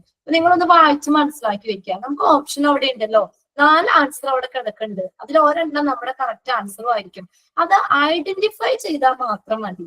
ബൈ ഹാർട്ട് ചെയ്ത് നമുക്ക് 4 പോയിന്റ് ആയിട്ട് എഴുതണ്ടല്ലോ, ഓപ്ഷൻ അവിടെ ഉണ്ട്. അതുകൊണ്ട് നിങ്ങൾ വായിച്ച് മനസ്സിലാക്കി വെക്കുക. ഈ റെസ്പോൺസിബിലിറ്റി ഫുള്ള് ബൈ ഹാർട്ട് ചെയ്യാൻ ബുദ്ധിമുട്ടാണ് അല്ലെ. ഓരോ ചാപ്റ്ററിലും ഓരോരുത്തർ ഇതും പഠിക്കുമ്പോഴും റെസ്പോൺസിബിലിറ്റി ഉണ്ട്. ഇത് അങ്ങനെ ബൈ ഹാർട്ട് ചെയ്യുമ്പോൾ നമുക്ക് ഏതൊക്കെയാന്ന് നമുക്ക് കൺഫ്യൂസ്ഡ് ആവും. പിന്നെ ഇതുപോലെ കുറെ പോയിന്റ് ആയിട്ടല്ലേ കൊടുക്കണത്. അപ്പൊ നിങ്ങൾ വായിച്ച് കൃത്യമായിട്ട് മനസ്സിലാക്കി വെക്കുക. അതൊക്കെ കണ്ടു കഴിഞ്ഞാൽ ആർക്കുടെ റെസ്പോൺസിബിലിറ്റി ആണെന്ന് നമ്മൾ അറിയണം. അത്രയും മതി. ഓക്കെ, നോക്കി. A blood bank manager act as a head of the entire blood bank. ആ ബ്ലഡ് ബാങ്കിന്റെ ഹെഡ് ആയിട്ട് ആക്ട് ചെയ്യുന്ന ആളാണ് ബ്ലഡ് ബാങ്ക് മാനേജർ. അവിടെ വേണമെങ്കിൽ ചോദിക്കാം കേട്ടോ. ആ ഒരു പോയിന്റ് ഒന്ന് പ്രത്യേകം നോട്ട് ചെയ്തിട്ടോ. Who act as head of the entire blood bank. Blood ബാങ്കിന്റെ ഹെഡ് ആയിട്ട് ആക്ട് ചെയ്യുന്ന ആളാണ് ബ്ലഡ് ബാങ്ക് മാനേജർ. അതായത് അവിടുത്തെ ഓവറോൾ എല്ലാ കാര്യങ്ങളും നോക്കണം. രണ്ടാമത്തെ അതിനകത്ത് കൺഫ്യൂസ്ഡ് ഇല്ലല്ലോ. ബ്ലഡ് ബാങ്ക് മാനേജറിന്റെ റെസ്പോൺസിബിലിറ്റി ആണോ എന്ന് ചോദിച്ചാൽ ബ്ലഡ് ബാങ്ക് തന്നെ കാണുമ്പോ അറിയാം അല്ലെ, റെസ്പോൺസിബിലിറ്റി ആണെന്ന് അറിയാം. പിന്നെ പ്രത്യേകിച്ച് നോക്കേണ്ട ആവശ്യമില്ല. അടുത്ത് നോക്കി. ഹി ഓർ ഷി, അവനാകാം അല്ലെങ്കിൽ അവളാകാം. അറ്റ് ദ ഹെലം എന്ന് വെച്ചാൽ ഇൻചാർജ്. എന്തിനുള്ള ഇൻചാർജ് ഉണ്ട്? Of the daily operations at the blood bank. Blood ബാങ്കിൽ ഉള്ള ദിവസേന നടക്കുന്ന പ്രവർത്തനങ്ങളുടെ ഇൻചാർജ് ആർക്കാ? ബ്ലഡ് ബാങ്ക് മാനേജറിനാണ്. മനസ്സിലായോ? ബ്ലഡ് ബാങ്കില് ദിവസേന ഡെയിലി അവിടുത്തെ പ്രവർത്തനങ്ങള് അതിന്റെ ഇൻചാർജ് ബ്ലഡ് ബാങ്ക് മാനേജറിനാണ്. എന്തൊക്കെ കാര്യങ്ങൾ അവിടെ ഡെയിലി ഓപ്പറേഷൻസ് എന്ന് പറഞ്ഞാൽ ചെക്കിങ് എക്സ്പെൻസ്, അവിടെ വരവ് ചെലവ് കണക്കുകളില്ലേ, എക്സ്പെൻസ് ചെലവുകൾ ചെക്ക് ചെയ്യുക. കണ്ടക്ടിങ് ഇൻസ്പെക്ഷൻ, ഇനി പരിശോധനകൾ നടത്തുക. ഓരോന്നും ഇൻസ്പെക്ഷൻ പരിശോധന നടത്തുക. And working with third party services. ഒന്നാ നോക്കിയേ ടെക്സ്റ്റില് തേർഡ് പാർട്ടി എന്നാണോ നോക്കിയേ. THIRD third. Third party services എന്താ? മൂന്നാം കക്ഷി, അതായത് കമ്പനി, അതിൽ മറ്റുള്ള ബ്ലഡ് തരുന്ന സ്ഥാപനങ്ങളോ അല്ലെങ്കിൽ അങ്ങനെയൊക്കെ ഉള്ളവരൊക്കെ ആയിട്ട് എന്താ വർക്ക് ചെയ്യുക. Third party services. Third party services. Blood ബാങ്കിലുള്ള ദിവസേന നടക്കുന്ന പ്രവർത്തനങ്ങളുടെ ഇൻചാർജ്, എക്സ്പെൻസുകൾ ചെക്ക് ചെയ്യുക, പരിശോധനകൾ നടത്തുക, തേർഡ് പാർട്ടി സർവീസുകൾ അതുമായിട്ട് വർക്ക് ചെയ്യുക. ദെൻ മൂന്നാമത്തെ പോയിന്റ് നോക്കി, അക്കൗണ്ടബിൾ ഫോർ. അക്കൗണ്ടബിൾ എന്ന് വെച്ചാൽ ഉത്തരവാദിത്വം ഉണ്ട്. എന്തിനുള്ള ഉത്തരവാദിത്വം ഉണ്ട്? Selecting, training and guiding task of personal. Personal എന്ന് പറഞ്ഞാൽ ആരാ? സ്റ്റാഫ് ആണ് കേട്ടോ. സ്പെല്ലിംഗ് ശ്രദ്ധിച്ചു നോക്കാം. PERSONNEL. പേഴ്സണൽ, പേഴ്സണൽസ് അവരാണ് സ്റ്റാഫുകള്. അവിടുത്തെ സ്റ്റാഫുകളില്ലേ അവരുടെ സെലക്ട് ചെയ്യുക, അവർക്ക് വേണ്ട ട്രെയിനിങ്ങുകൾ കൊടുക്കുക, ഗൈഡിങ് അവർക്ക് വേണ്ട ഗൈഡ് ലൈൻസ് ഗൈഡിങ് കാര്യങ്ങൾ കൊടുക്കുക. Task of personal. ഓക്കെ, അതിനൊക്കെ ഉള്ള ഉത്തരവാദിത്വം അവിടുത്തെ സ്റ്റാഫുകളെ സെലക്ട് ചെയ്യാനും ട്രെയിനിങ് കൊടുക്കാനും ഗൈഡ് ചെയ്യാനും ഒക്കെ ഉള്ള ഉത്തരവാദിത്വം ബ്ലഡ് ബാങ്ക് മാനേജറിനാണ്. Okay, he or she supervise and lead the newly hired staff on the work. ഇനി പുതുതായി നിയമിക്കുന്ന സ്റ്റാഫുകളില്ലേ, ന്യൂലി ഹിയർഡ് സ്റ്റാഫ്, പുതിയതായി നിയമിക്കുന്ന സ്റ്റാഫുകള്, അവരെ സൂപ്പർവൈസ് ചെയ്യുക, അവരെ മേൽനോട്ടം വഹിക്കുക, അവരെ ലീഡ് ചെയ്യുക, അവരെ നേതൃത്വം കൊടുക്കുക. പുതുതായിട്ട് വരുന്നവരാണല്ലേ, അപ്പൊ അവിടെ വലിയ പരിചയം ഉണ്ടാവില്ല, നമുക്ക് എക്സ്പീരിയൻസ് ആയിട്ടില്ല. അപ്പൊ അവർക്ക് എന്ത് ചെയ്യണം? പുതിയതായി നിയമിക്കുന്ന സ്റ്റാഫുകൾക്ക് വേണ്ട മേൽനോട്ടവും നേതൃത്വവും ഒക്കെ കൊടുക്കേണ്ടത് ഈ ബ്ലഡ് ബാങ്ക് മാനേജർ ആണ്. ദെൻ അടുത്ത് നോക്കിയേ, and implement different rules and regulation of the company. എന്തൊക്കെ ഇംപ്ലിമെന്റ് ചെയ്യാന്ന് വെച്ചാൽ നടപ്പിലാക്കുക, നടപ്പിലാക്കുക, ഇംപ്ലിമെന്റ്. എന്താ നടപ്പിലാക്കേണ്ടത്? Different rules and regulations of the company. കമ്പനിയിലെ പല നിയമങ്ങള്, നിയന്ത്രണങ്ങള് ഇതെല്ലാം നടപ്പിലാക്കുക. ആൻഡ് ട്രെയിനിങ് ഈസ് ഗിവൺ, ട്രെയിനിങ്ങുകൾ കൊടുക്കുക. കുഞ്ഞു കുഞ്ഞു പോയിന്റ് ആയിട്ട് പറഞ്ഞതാട്ടോ, ഒറ്റ ഇതായിട്ട് നിങ്ങൾക്ക് കൊടുത്തേക്കുന്നത്. കുഞ്ഞു കുഞ്ഞായിട്ട് പറഞ്ഞതാ പഠിക്കാൻ നമുക്ക് എളുപ്പത്തിന്. എന്താണ് അവിടുത്തെ പേഴ്സണൽസ് സ്റ്റാഫുകൾക്ക് സ്റ്റാഫുകളെ സെലക്ട് ചെയ്യുക, അവർക്ക് ട്രെയിനിങ് കൊടുക്കുക, ഗൈഡിങ് ഗൈഡ് ചെയ്യുക. പിന്നെ നമ്മൾ പുതിയതായിട്ട് നിയമിക്കുന്ന സ്റ്റാഫുകളെ നേതൃത്വം കൊടുക്കുക, അവരെ സൂപ്പർവൈസ് ചെയ്യുക. പിന്നെ അടുത്തത് എന്താ? Implement different rules and regulations of the company. കമ്പനിയുടെ പല റൂൾസുകള്, റെഗുലേഷൻ, നിയന്ത്രണങ്ങള് അല്ലെ, അവിടെ നിയമങ്ങള് ഇതൊക്കെ നടപ്പിലാക്കുക. പിന്നെ ട്രെയിനിങ് കൊടുക്കുക. ക്ലിയർ ആണോ മൂന്നാമത്തെ പോയിന്റ്? യെസ്. ഇനി അടുത്ത് നോക്കിയേ, he also oversees and assesses the gross performance of the staff and ensure that files and records are updated and properly stored. He also oversees. Oversees എന്ന് വെച്ചാൽ എന്താ? മേൽനോട്ടം വഹിക്കുക, മേൽനോട്ടം വഹിക്കുക. അസസ്, അസസ് ചെയ്യുക, വിലയിരുത്തുക, വിലയിരുത്തുക. എന്തൊക്കെ ചെയ്യാം? മേൽനോട്ടം വഹിക്കുക, വിലയിരുത്തുക. എന്ത്? The gross performance. ഗ്രോസ് എന്ന് വെച്ചാൽ overall performance of the staff. സ്റ്റാഫിന്റെ ഓവറോൾ പെർഫോമൻസ് അതിന് മേൽനോട്ടം വഹിക്കുക, വിലയിരുത്തുക. Overall performance of the staff അത് മേൽനോട്ടം വഹിക്കുക, വിലയിരുത്തുക. ദെൻ ആൻഡ് എൻഷുർ, ഇനി എന്ത്? ഉറപ്പുവരുത്തുക. എൻഷുർ ചെയ്യാന്ന് വെച്ചാൽ ഉറപ്പുവരുത്തുക. And ensure that files and records are updated and properly stored. അവിടെ എന്തോ ചെയ്യണം? ഫയലുകളും റെക്കോർഡുകളും എന്ത് ചെയ്യാ? നമ്മള് കറക്റ്റ് ആയിട്ട് അപ്ഡേറ്റ് ചെയ്തു, എല്ലാരും പ്രോപ്പർ ആയിട്ട് സ്റ്റോർ ചെയ്തു എന്നുള്ളതെല്ലാം ഉറപ്പുവരുത്തേണ്ടതും ഈ ബ്ലഡ് ബാങ്ക് മാനേജർ ആണ്. അതിനകത്ത് രണ്ട് കാര്യങ്ങളാ പറഞ്ഞത്. എന്താണ്? അവിടുത്തെ സ്റ്റാഫിന്റെ ഓവറോൾ പെർഫോമൻസ് മേൽനോട്ടം വഹിക്കുക, വിലയിരുത്തുക. പിന്നെ ഫയൽസും റെക്കോർഡ്സും കറക്റ്റ് ആയിട്ട് അപ്ഡേറ്റ് ചെയ്യുന്നുണ്ട്, പ്രോപ്പർ ആയിട്ട് സ്റ്റോർ ചെയ്യുന്നുണ്ട് എന്നൊക്കെ ഉറപ്പുവരുത്തേണ്ടതും ബ്ലഡ് ബാങ്ക് മാനേജർ ആണ്. ദെൻ ലാസ്റ്റ് നോക്കി അഞ്ചാമത്തെ point, apart from the management of the blood bank staff. ഈ ബ്ലഡ് ബാങ്ക് സ്റ്റാഫിന്റെ മാനേജ്മെന്റിന് പുറമേ the blood bank manager is also responsible for developing center program such as blood donation month. കേട്ടിട്ടുണ്ടോ? Blood donation month. ആ മാസം മുഴുവനും എന്താ പറയാ ബ്ലഡ് ഡൊണേഷൻ, അതിന്റെ ഇമ്പോർട്ടൻസ് എന്താണ്, അത് അങ്ങനെയുള്ള കാര്യങ്ങളെ കുറിച്ച് അവയർനെസ് പ്രോഗ്രാംസുകളോ സെമിനാറുകളോ ഒക്കെ കൊടുക്കാം നമുക്ക് ഹോസ്പിറ്റലില്. ബ്ലഡ് ഡൊണേഷൻ മന്ത് എന്ന് പറഞ്ഞാൽ ഏത് മാസാന്ന് അറിയോ നിങ്ങക്ക്? Blood donation month ജനുവരിയാ.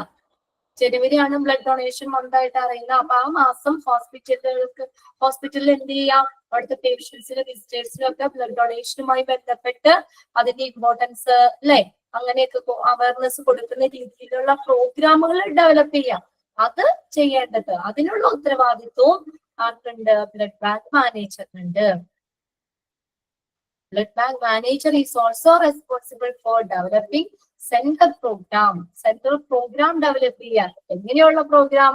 Blood donation month പോലുള്ള പ്രോഗ്രാമുകൾ ഡെവലപ്പ് ചെയ്യാനുള്ള ഉത്തരവാദിത്വവും ഈ ബ്ലഡ് ബാങ്ക് മാനേജറിനുണ്ട്. ക്ലിയർ ആണോ? പോയിന്റ്സ് ഒന്ന് വായിച്ചു നോക്കിയേ പെട്ടെന്ന്.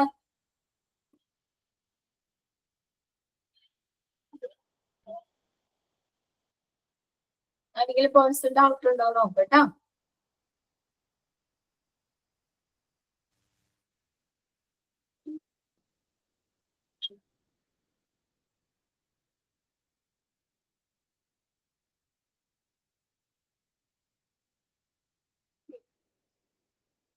ഓക്കെ ആണെങ്കിൽ ഒന്ന് തമ്മിടുക കേട്ടോ. അങ്ങനെയാണെങ്കിൽ നമുക്ക് അടുത്ത സെക്ഷനിലേക്ക് പോകാം.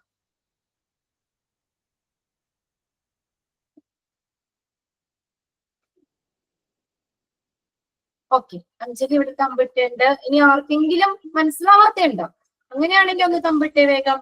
മനസ്സിലായവരിട്ടില്ലെങ്കിലും മനസ്സിലാവാത്തവര്. അശ്വതിക്ക് ഓക്കെ ആണോ? സെക്കൻഡ് പോയിന്റ് റിപ്പീറ്റ് ചെയ്യോ? ഓക്കെ, രണ്ടാമത്തെ പോയിന്റ്. ഇനി വേറെ ഏതെങ്കിലും കിട്ടാത്തുണ്ടോ?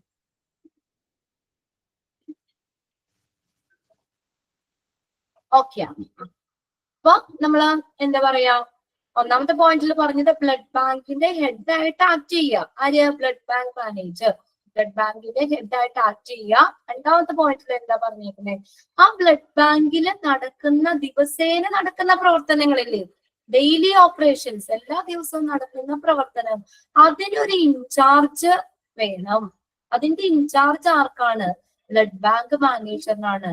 സത്യഹലം എന്ന് പറഞ്ഞു കഴിഞ്ഞാൽ ഇൻചാർജ് എന്നുള്ള മീനിങ് ഉള്ളോടെ അവിടെ ആ ബ്ലഡ് ബാങ്കില് ദിവസേന നടക്കുന്ന പ്രവർത്തനങ്ങള് അതിന്റെ ഇൻചാർജ് ആർക്കാണ്? Blood bank മാനേജറിന്. അദ്ദേഹത്തിനാണ് അവിടെ ഇൻചാർജ്. ഓക്കെ, ഇനി അടുത്തതാ, അതായത് അവിടുത്തെ പ്രവർത്തനങ്ങൾ എന്ന് പറഞ്ഞേക്കാം, എക്സ്പെൻസുകൾ ചെക്ക് ചെയ്യുക, കണ്ടക്ടിങ് ഇൻസ്പെക്ഷൻ, പരിശോധനകൾ നടത്തുക, തേർഡ് പാർട്ടി സർവീസ് അല്ലെ, അവരുമായിട്ട് നമ്മള് വർക്ക് ചെയ്യുക. അപ്പൊ ഇങ്ങനെയുള്ള ബ്ലഡ് ബാങ്കിലെ എല്ലാ പ്രവർത്തനങ്ങളും, ഡെയിലി ഉള്ള പ്രവർത്തനങ്ങള്, അതിനുള്ള ഇൻചാർജ് മാനേജറിനായിരിക്കും, ബ്ലഡ് ബാങ്ക് മാനേജറിനായിരിക്കും. ഓക്കെ, ക്ലിയർ ആണോ? രണ്ടാമത്തെ പോയിന്റ് അറ്റഹലം എന്ന് പറഞ്ഞാൽ അവിടെ ഒന്ന് എഴുതി വെച്ചോ. ഇൻചാർജ് എന്നാണ് അതിന്റെ മീനിങ് കേട്ടോ. ഇൻചാർജ്, അറ്റഹലം എന്ന് പറഞ്ഞ ഇൻചാർജ്, ആ ബ്ലഡ് ബാങ്കില് ദിവസേന നടക്കുന്ന, ഡെയിലി നടക്കുന്ന പ്രവർത്തനങ്ങളുടെ ഇൻചാർജ്. എക്സ്പെൻസ് ചെക്ക്, ചെലവുകൾ ചെക്ക് ചെയ്യണം, ഇൻസ്പെക്ഷൻസ് നടത്തണം, തേർഡ് പാർട്ടി സർവീസുമായിട്ട് വർക്ക് ചെയ്യുക, ഇങ്ങനെയുള്ളതെല്ലാം മാനേജറിന്റെ റെസ്പോൺസിബിലിറ്റി. ഓക്കെ ആണോ?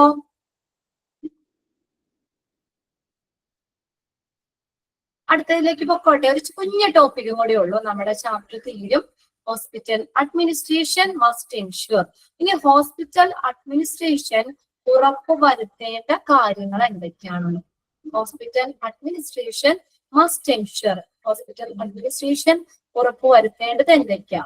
To keep proper system of blood transfusion protocol. Blood transfusion protocol എന്താ? ബ്ലഡ് ട്രാൻസ്ഫ്യൂഷൻ പ്രോട്ടോകോൾ എന്താ? നമ്മൾ ആദ്യമേ പറഞ്ഞില്ലേ, എന്താ? ബ്ലഡ് ട്രാൻസ്ഫ്യൂസ് ചെയ്യുമ്പോൾ നമ്മൾ എന്ത് നോക്കണം? എന്താ? കുറച്ച് ബേസിക് ആയിട്ടുള്ള പ്രിലിമിനറി ടെസ്റ്റുകൾ പറഞ്ഞില്ലേ? അതായത് ഏജ് 80 to 65 ഇടയിലായിരിക്കണം, വെയിറ്റ് 45 kg മുകളിലായിരിക്കണം, അയാൾക്ക് വേറെ കമ്മ്യൂണിക്കബിൾ ഡിസീസ് ഒന്നും ഉണ്ടാവാൻ പാടില്ല, അയാൾ ഫിസിക്കലി മെന്റലി സ്ട്രോങ് ആയിരിക്കണം, ഹെൽത്തി ആയിരിക്കണം, ആവശ്യത്തിന് ബ്ലഡ് ഉണ്ടായിരിക്കണം, ഇങ്ങനെയുള്ള കാര്യങ്ങൾ. അതാണ് ബ്ലഡ് ട്രാൻസ്ഫ്യൂഷൻ പ്രോട്ടോകോൾ. അത് പ്രോപ്പർ ആയിട്ട് ബ്ലഡ് ബാങ്ക് കീപ്പ് ചെയ്യുന്നുണ്ട് എന്ന് ഉറപ്പുവരുത്തേണ്ടത് ആരാ? ഹോസ്പിറ്റൽ അഡ്മിനിസ്ട്രേഷൻ ആണ്. To keep the proper system of blood transfusion protocol. അല്ലാതെ അവർക്കുടെ തോന്നിയാസല്ല, അവിടെ ഒരു പ്രോട്ടോകോൾ ഉണ്ട്. നമ്മൾ പറഞ്ഞില്ലേ, ബ്ലഡ് ട്രാൻസ്ഫ്യൂഷൻ പ്രോട്ടോകോൾ ഉണ്ട്. അതനുസരിച്ച് ആ സിസ്റ്റം, അത് ആ ബ്ലഡ് ബാങ്ക് അവര് കീപ്പ് ചെയ്യുന്നുണ്ട്, അല്ലെങ്കിൽ അതനുസരിച്ച് തന്നെയാണ് അവര് ട്രാൻസ്ഫ്യൂഷൻ കാര്യങ്ങൾ ചെയ്യുന്നത്, അല്ലെങ്കിൽ അതൊക്കെ കറക്റ്റ് ആയിട്ട് നോക്കുന്നുണ്ട്, ടെസ്റ്റ് ചെയ്യുന്നുണ്ട്. അതെല്ലാം ഉറപ്പുവരുത്തേണ്ടത് ആരാണ്? അഡ്മിനിസ്ട്രേഷൻ ആണ്. നമ്മൾ പറഞ്ഞില്ലേ ഹോസ്പിറ്റൽ അഡ്മിനിസ്ട്രേഷൻ ഓവറോൾ മാനേജ്മെന്റ് ആണ് അല്ലേ? അപ്പൊ ബ്ലഡ് ട്രാൻസ്ഫ്യൂഷൻ പ്രോട്ടോകോൾ ആ സിസ്റ്റം ബ്ലഡ് ബാങ്ക് ഫോളോ ചെയ്യുന്നുണ്ട് അല്ലെങ്കിൽ അവർ കീപ്പ് ചെയ്യുന്നുണ്ടെന്ന് ഉറപ്പുവരുത്തേണ്ടത് ആരാണ്? ഹോസ്പിറ്റൽ അഡ്മിനിസ്ട്രേഷൻ ആണ്. രണ്ടാമത് നോക്കിയേ, verify incidence forms related to transfusion reaction. Verify ചെയ്യാന്ന് വെച്ചാൽ എന്താ? പരിശോധിക്കാം. ഫോമുകള് പരിശോധിക്കാം. ഇപ്പൊ ബ്ലഡ് ബാങ്കില് ബ്ലഡ് ട്രാൻസ്ഫ്യൂഷനായിട്ട് ബന്ധപ്പെട്ട് കുറെ ഫോമുകൾ കാര്യങ്ങളൊക്കെ ഉണ്ടാവാം. അത് പരിശോധിക്കുക. പിന്നെ പ്രോപ്പർ മെയിൻ്റനൻസ് ഓഫ് റെക്കോർഡുകൾ, ഇവിടെയുള്ള ബ്ലഡ് ബാങ്കിലുള്ള റെക്കോർഡുകള് അത് പ്രോപ്പറായിട്ട് മെയിൻറ്റെയിൻ ചെയ്യുക, കൈകാര്യം ചെയ്യുക, അത് നിലനിർത്തുക. And proper maintenance of records.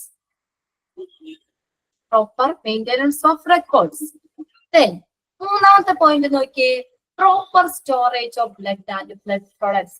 Blood product ഒക്കെ പ്രോപ്പർ ആയിട്ട് സ്റ്റോർ ചെയ്യുക. Proper storage of blood and blood products proper ആയിട്ട് സ്റ്റോർ ചെയ്യുക.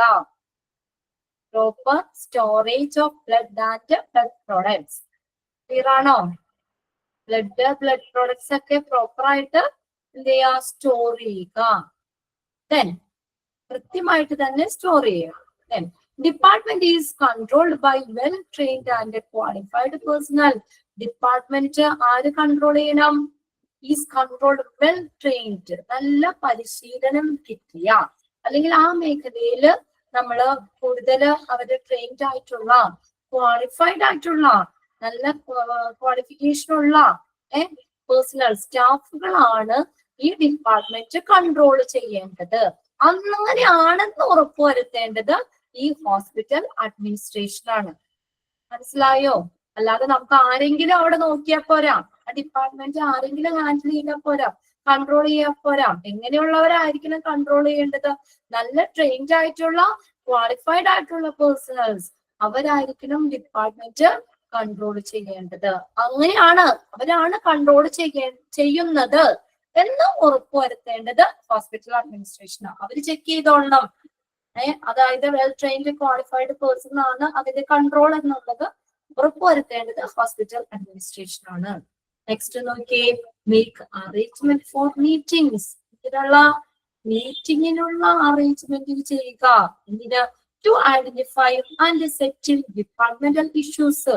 ഇനി നമ്മൾ എന്തെങ്കിലും ഡിപ്പാർട്ട്മെന്റിലെ എന്തെങ്കിലും പ്രശ്നങ്ങള് ഇഷ്യൂസ് ഉണ്ടാവുകയാണെങ്കിൽ അത് മനസ്സിലാക്കാനും സെറ്റിൽ ചെയ്യാനും, ഐഡന്റിഫൈ ആൻഡ് സെറ്റിൽ, അത് ഐഡന്റിഫൈ ചെയ്യാനും സെറ്റിൽ ചെയ്യാനും അതിനുള്ള മീറ്റിങ്ങുകൾക്കുള്ള അറേഞ്ച്മെന്റ് ചെയ്യുക.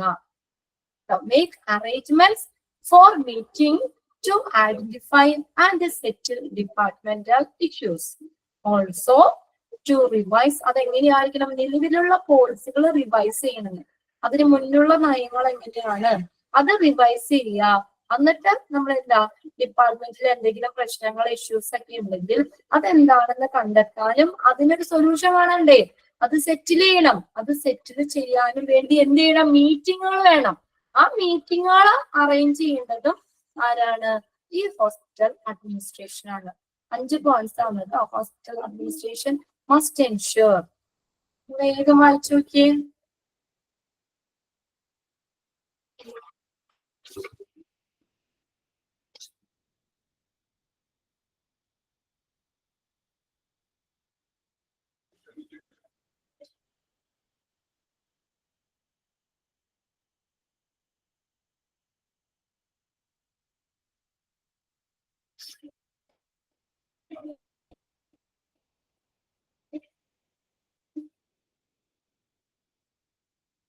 ആർക്കെങ്കിലും ഡൗട്ട് ഉണ്ടോ?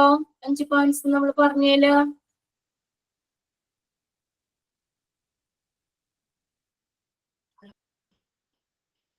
ക്ലിയർ ആണ് അല്ലെ? ശ്രീലക്ഷ്മി കമ്പട്ടേന്റെ ആർക്കെങ്കിലും ഡൗട്ട് ഉണ്ടെങ്കിൽ ഒന്ന് മെസ്സേജ് ഇടണം കേട്ടോ.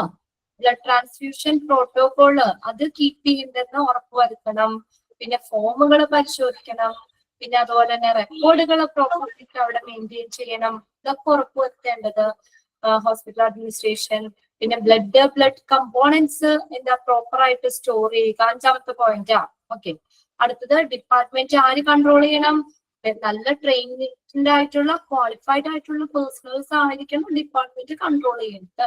അത് ഉറപ്പുവരുത്തേണ്ടത് ഹോസ്പിറ്റൽ അഡ്മിനിസ്ട്രേഷനാണ്. ഇനി ലാസ്റ്റ് എന്താണ്, നമുക്ക് ഡിപ്പാർട്ട്മെന്റിൽ എന്തെങ്കിലും ഇഷ്യൂസ് ഒക്കെ ഉണ്ടാവില്ലേ, പ്രശ്നങ്ങള്, ആ പ്രശ്നങ്ങൾ എന്താണെന്ന് ഐഡന്റിഫൈ ചെയ്യണം അല്ലെ, അത് കണ്ടെത്തണം. കണ്ടെത്തിയാൽ മാത്രം മതിയോ, അത് സെറ്റിൽ ചെയ്യണ്ടേ, അത് തീർപ്പാക്കണം, അത് സോൾവ് ചെയ്യണം. അപ്പൊ അതിനെന്ത് ചെയ്യണം, മീറ്റിംഗ് വേണം അല്ലെ, മീറ്റിംഗിലൊക്കെ ഡിസ്കസ് ചെയ്തിട്ടല്ലേ, അല്ലെ, മീറ്റിംഗിലൊക്കെ ഡിസ്കസ് ചെയ്തിട്ടാണ്. അതിനകത്ത് നമുക്ക് അവിടെ ഡിസ്കസ് ചെയ്യാലോ, എന്നിട്ട് അവിടെ സെറ്റിൽ ചെയ്യാലോ. അപ്പൊ അങ്ങനെ ആ ഡിപ്പാർട്ട്മെന്റിൽ ഉണ്ടാകുന്ന പ്രശ്നങ്ങള് എന്താണെന്ന് ഐഡന്റിഫൈ ചെയ്യുന്നതിനും അത് സെറ്റിൽ ചെയ്യുന്നതിനും അത് തീർപ്പാക്കുന്നതിനും വേണ്ടി മീറ്റിങ്ങുകൾ വേണം. ആ മീറ്റിങ്ങുകൾക്കുള്ള അറേഞ്ച്മെന്റ്, അങ്ങനെയുള്ള മീറ്റിങ്ങുകൾക്കുള്ള അറേഞ്ച്മെന്റ് ചെയ്യേണ്ടത് ആരാണ്, ഹോസ്പിറ്റൽ അഡ്മിനിസ്ട്രേഷൻ ആണ്. പിന്നെ എന്താ പറഞ്ഞേക്കണേ, also to revise existing policy, അവിടെ എക്സിസ്റ്റിംഗ് നിലവിലുള്ള നയങ്ങളുണ്ടല്ലോ അത് റിവൈസ് ചെയ്യണം. അതനുസരിച്ച് ആ നിലവിൽ അവിടെ ഓരോ പോളിസികൾ ഉണ്ടാവാം അല്ലെ, ഓരോ പ്രശ്നം അല്ലെങ്കിൽ അതെങ്ങനെ നമ്മൾ ഇത് ചെയ്തു എന്നുള്ളതാ, ആ അങ്ങനെയുള്ളത് റിവൈസ് ചെയ്യുകയും ചെയ്യണം. ഓൾസോ റിവൈസ് എക്സിസ്റ്റിംഗ് പോളിസി, നിലവിലുള്ള നയങ്ങൾ റിവൈസ് ചെയ്യണം. പിന്നെ ഡിപ്പാർട്ട്മെന്റിൽ എന്തെങ്കിലും പ്രശ്നങ്ങളോ കാര്യങ്ങളോ ഒക്കെ ഉണ്ടെങ്കിൽ അത് മനസ്സിലാക്കാനും അത് സെറ്റിൽ ചെയ്യാനുമുള്ള മീറ്റിങ്ങുകള്, അതിനുള്ള അറേഞ്ച്മെന്റ് ചെയ്യുക. ക്ലിയർ ആയോ 5 പോയിന്റ്? ഇനി ഡൗട്ട് ഉണ്ടോ ഏതെങ്കിലും? ഓക്കെ ആണ് അല്ലെ? ഓക്കെ. അപ്പൊ നമ്മുടെ ആ ചാപ്റ്റർ അവിടെ തീർന്നു കേട്ടോ. ഇനി ഒരു ചാപ്റ്റർ ആണുള്ളത്, റേഡിയോളജി ആണ്. ജസ്റ്റ് ഒന്ന് പറയാം, നമുക്ക് ചാപ്റ്റർ അവിടെ തുടരല്ല, അത് അടുത്ത ക്ലാസ്സിൽ എടുക്കാം. റേഡിയോളജി കേട്ടിട്ടുണ്ടോ? റേഡിയോളജി എന്ന് പറഞ്ഞേ, റേഡിയോളജി റേഡിയോളജി കഴിഞ്ഞോ?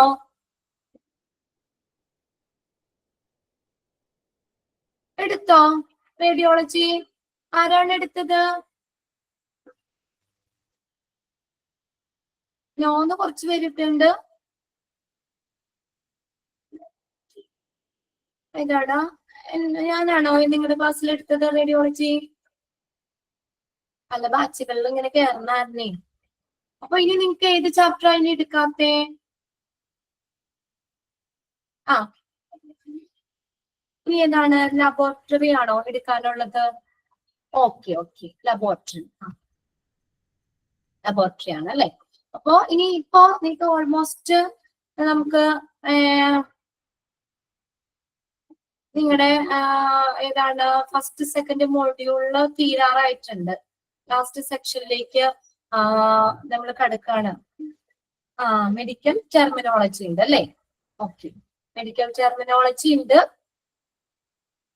ചാപ്റ്റർ 5 ഏതാണ്? CSST എടുത്തില്ലേ? എടുത്തല്ലോ. ആ, ഒരു മിനിറ്റ്, ഞാനൊന്ന് നോട്ടൊന്ന് നോക്കട്ടെ.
നിങ്ങൾക്ക് ഇപ്പൊ ഞാൻ എടുത്ത ചാപ്റ്റേഴ്സ് ഞാൻ ഒന്ന് പറയാം, നിങ്ങളൊന്ന് നോക്കട്ടോ.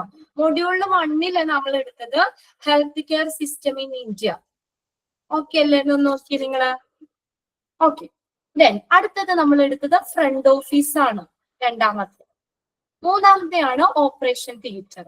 ഓക്കെ അല്ലേ? 3 എണ്ണാണ് ഞാൻ ഫസ്റ്റ് മൊഡ്യൂളിൽ നിങ്ങൾക്ക് എടുത്തത്. പല ബാച്ചുകളിൽ കയറാനേ അതൊന്ന് ക്ലിയർ ചെയ്യാൻ വേണ്ടി. അപ്പൊ ഇനി നിങ്ങൾക്ക് ഏതാ ബാലൻസ് ഉള്ളതെന്ന് വെച്ചാൽ അത് നമുക്ക് എടുക്കാൻ വേണ്ടിയാണ് കേട്ടോ. Health care system in India, front office, operation theatre. Okay.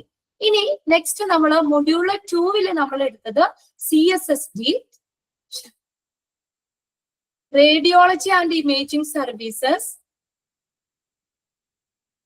then mortuary services, then blood bank. Last നമ്മൾ എടുത്തത് ബ്ലഡ് ബാങ്ക്. ഈ ഒരു 4 ചാപ്റ്റർ ആണ് നമ്മൾ മൊഡ്യൂൾ 2 എടുത്തത്. അങ്ങനെ 7 ചാപ്റ്റർ ആണ്.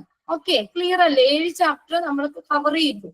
ഇനി നിങ്ങൾക്ക് ഏത് ചാപ്റ്റർ ഇനി എടുക്കാനുള്ളത്? ടെർമിനോളജി ഉണ്ട്. ഓക്കെ, പിന്നെ ഏതാ ഉള്ളത്? ലബോറട്ടറി ആണോ? ഓക്കെ, എന്നാൽ നമുക്ക് അടുത്ത ക്ലാസ്സിൽ അത് തുടങ്ങാം കേട്ടോ. ലബോറട്ടറി, ടെർമിനോളജി, പിന്നെ ഏതാ? വേറെ ഏതെങ്കിലും ഉണ്ടോ? മറ്റേ നിങ്ങൾക്ക് എടുക്കുന്ന മിസ്സുമാരുമായിട്ടും കൂടി ഒന്ന് ഡിസ്കസ് ചെയ്യാം കേട്ടോ. 2 ചാപ്റ്റർ മാത്രമേ ഇനി എടുക്കാനുള്ളൂ അല്ലെ? 3ഉം 15 മാത്രമേ ഉള്ളൂ. Okay okay okay. അപ്പൊ അടുത്ത ക്ലാസ്സിൽ നമുക്ക് ഒന്നില്ലെങ്കിൽ ടെർമിനോളജി അല്ലെങ്കിൽ ലബോറട്ടറി ഏതാണെന്ന് വെച്ചാൽ നമുക്ക് സ്റ്റാർട്ട് ചെയ്യാം. ഇപ്പൊ 7 ചാപ്റ്റർ ആണ് നമ്മൾ എടുത്തേക്കണേ. ഓൾറെഡി നമ്മൾ 3 എണ്ണം മൊഡ്യൂൾ 1 3 എണ്ണം, മൊഡ്യൂൾ 2 നമ്മൾ 4 എണ്ണം, 7 ചാപ്റ്റർ എടുത്തിട്ടുണ്ട് കേട്ടോ. 7 എണ്ണം എടുത്തു. ഓക്കെ. അപ്പൊ അടുത്തതില് ലബോറട്ടറി അല്ലെങ്കിൽ ടെർമിനോളജി നമുക്ക് അടുത്ത ക്ലാസ്സിൽ സ്റ്റാർട്ട് ചെയ്യാം. ഓക്കെ അല്ലേ?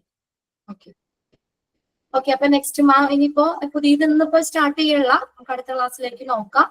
അടുത്ത മാം ജോയിൻ ചെയ്യും കേട്ടോ. Okay, thank you.